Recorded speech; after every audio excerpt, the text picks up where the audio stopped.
Salut à tous, j'espère que vous allez bien. Donc petite vidéo mise à jour sur le Bitcoin et sur l'Ethereum. Donc on va voir si la structure a changé depuis la dernière fois et si c'est le cas, comment se préparer pour la suite. Mais avant de commencer, comme toujours, je tiens à remercier la communauté. Merci énormément pour votre temps, like, commentaire, partage. Si vous n'êtes pas abonné, n'hésitez pas à le faire, ça me ferait vraiment plaisir et ça aiderait énormément la chaîne. Vous pouvez aussi me suivre sur Twitter et sur Twitch pour ne pas louper mes prochains lives. N'oubliez pas que vous pouvez regarder la rediff de mon précédent live sur Twitch. Les lives sont sauvegardés pendant 14 jours et sont supprimés automatiquement par Twitch. D'accord? Donc tant que ma chaîne Twitch n'est pas validée, malheureusement je ne peux pas les upload. Donc n'hésitez pas à regarder la rediff. Voilà. Sans plus tarder, on va attaquer la vidéo. Let's go.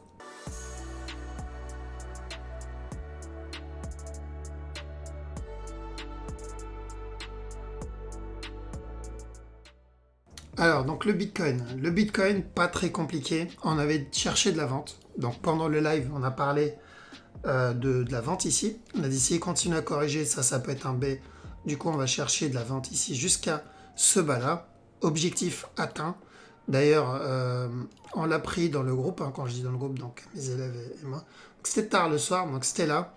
On a pris le sell après avoir donné ce flag ici, donc c'était Bitcoin. Et TP atteint sur celui-là et on a eu la même chose sur l'Ethereum. Quand on est rentré dans cette zone ici, le petit flag, objectif atteint aussi. Donc, maintenant que notre structure 15 minutes a été validée, on cherche quoi pour la suite sur le Bitcoin? Très simple, de l'achat. Mais on ne rentre pas tant qu'on n'a pas de setup. Parce que si cette structure corrective si cette structure elle est terminée comme structure corrective, bah là il peut très bien revenir casser ce bas. Donc au lieu de valider de l'interne, il peut décider de valider la grande structure 1 heure, 4 heures tout de suite. Je ne pense pas, mais je dois faire attention à ça.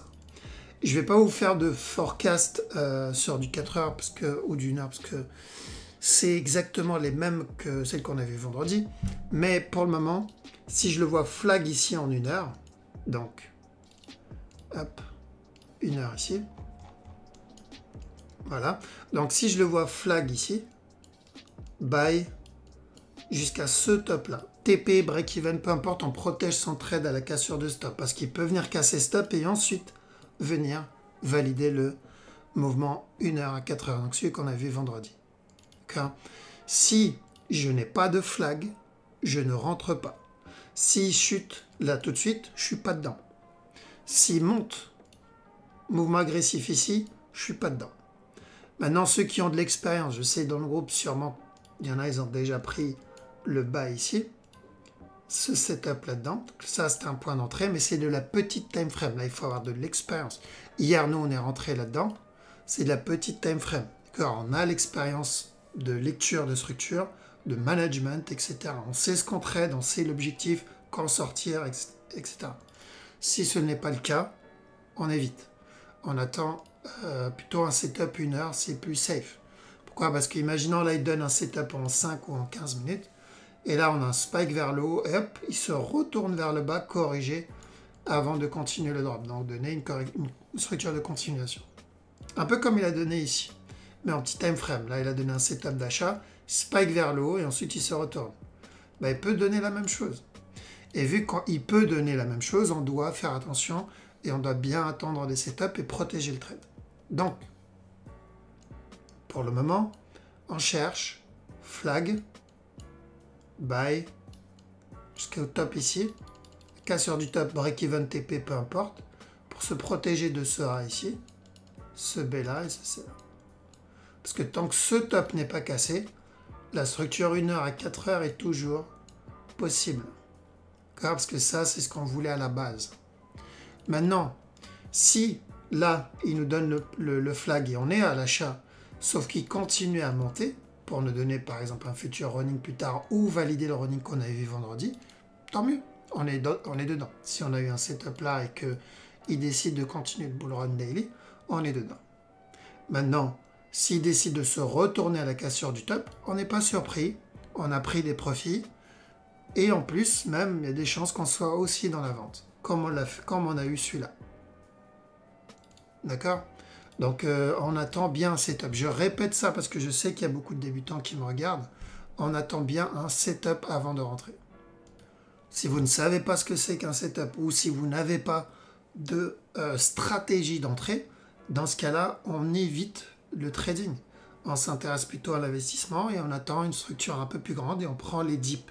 Donc je ne vais pas parler d'investissement ici parce que la vidéo va être beaucoup trop longue. Donc j'en parlerai sûrement dans une autre vidéo, mais l'investissement c'est un autre métier, c'est une autre façon de faire. Et le trading c'est beaucoup plus risqué.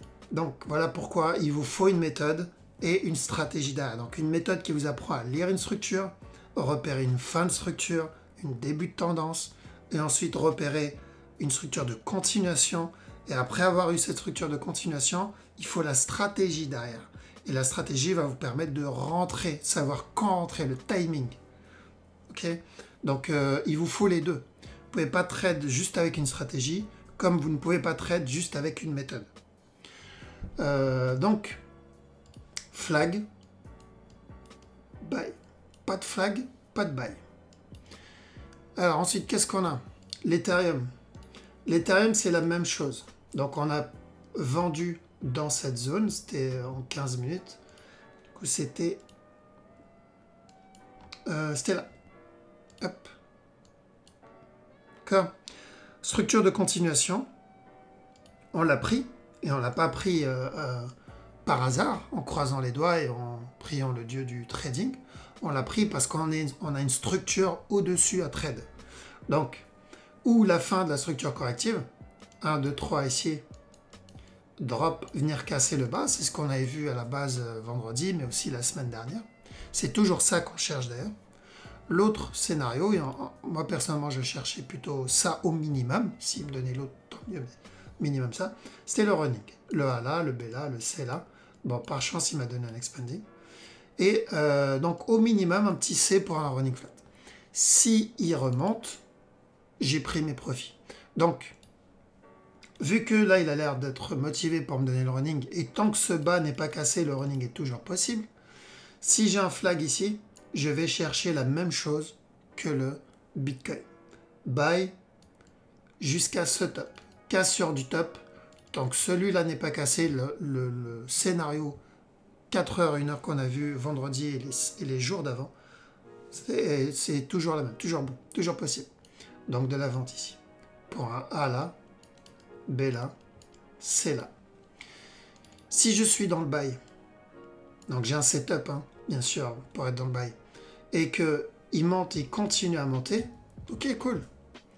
D'accord, je dois quand même faire attention à la cassure du top, mais s'il continue à monter, je suis dedans. Et je dois faire attention du coup maintenant au running de la table. Futur running. Mais ça on le verra que quand on aura bien la cassure de stop. Uniquement quand on aura un stop. Mais tant qu'on n'a pas ce top, on fait attention au regular flat. Simple regular flat.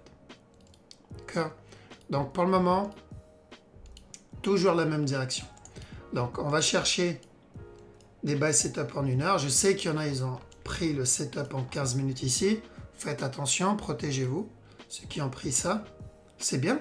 Ok, c'est bien, mais une personne qui prend ce genre de setup en petit time frame, comme on l'a fait nous là-dedans, c'est voilà, il faut avoir de l'expérience parce que sinon ça devient très risqué. Là, vous pouvez très bien avoir un spike vers le bas ici, commencer à corriger et ensuite drop. Voilà pourquoi il faut de l'expérience dans la lecture de structure. Donc savoir quand la structure est terminée, quand votre structure que vous cherchez elle a été invalidée et pouvoir prendre l'autre sens. Ça aussi c'est important. D'accord, hop, on enlève tout ça. Donc, Ethereum, si on a des buy setup, buy jusqu'au top. Break-even TP au top. Tant que ce bas n'est pas cassé, c'est ce qu'on cherche.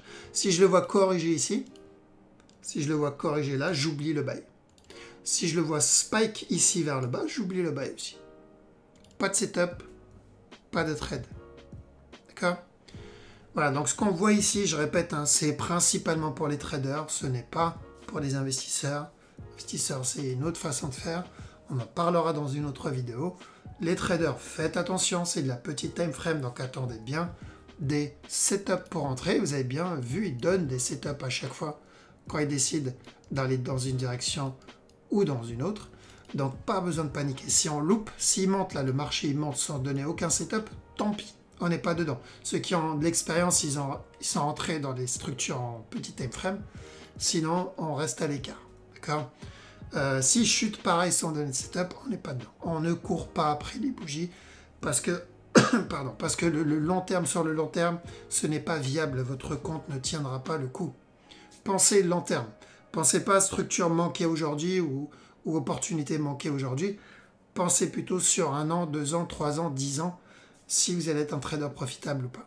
Et si vous courez après les structures, je peux vous garantir que non, vous ne serez clairement pas un trader profitable. Donc je préfère louper 1, 5, 10 ou 20 setups ou 50 opportunités, mais je fais bien en sorte à chaque fois, quand je prends un trade, j'attends à chaque fois un setup. J'attends une condition, un truc qui valide ma méthode et ma stratégie.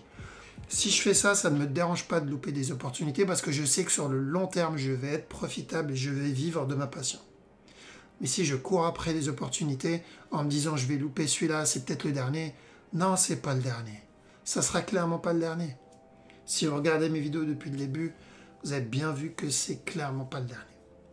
Ok, on en a eu des centaines, même peut-être plus que ça. Ok, voilà, donc on va arrêter ici. En tout cas, merci encore une fois pour votre temps. N'hésitez pas à vous abonner si vous ne l'avez pas encore fait. Ça me ferait vraiment, vraiment plaisir. Ça vous prend quelques secondes. Ça ne vous coûte rien. Mais pour moi, c'est un gros cadeau que vous me faites. Donc, merci à ceux qui l'ont déjà fait et merci à ceux qui vont le faire. Et voilà, donc je vous laisse ici. Passez une très bonne soirée. Bon week-end. Je vous dis à la prochaine. Ciao.